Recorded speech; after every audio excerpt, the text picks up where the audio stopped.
Ар бир кыргыз жана кыргызстандык кыргыз тилде сүйлөсүн. Кыймыл аракеттин ким тарабынан жасалгандыгын аныктоо үчүн этиштер жак мүчөлөрдү кабыл ала алат. Мисалы, биринчи жак: мен күн сайын спорт менен машыктым. Экинчи жак: сен бул китепти качан окуп бүтөсүң? Экинчи жак сылык түрү: сиз мага түшүндүрүп бердиңиз. Үчүнчү жак: ал мага жол көрсөтүп берди.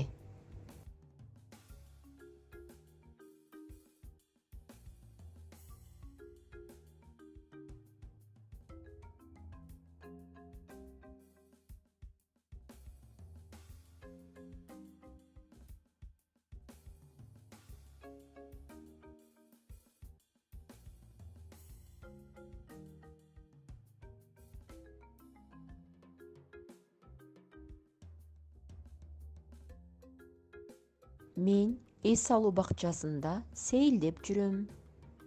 Сен эс алуу бакчасында сейилдеп жүрөсүң. Ал эс алуу бакчасында сейилдеп жүрөт.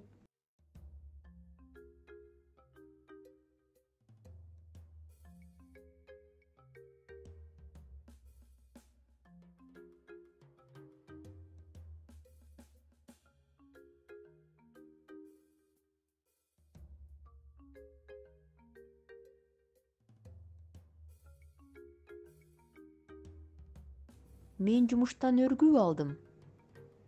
Сен жумуштан өргүү алдың. Ал жумуштан өргүү алды.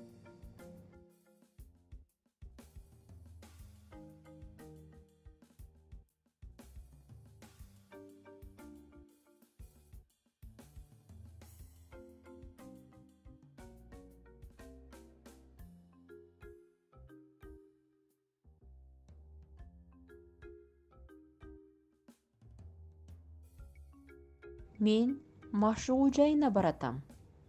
Сен машыгуу жайына баратасың. Ал машыгуу жайына баратат.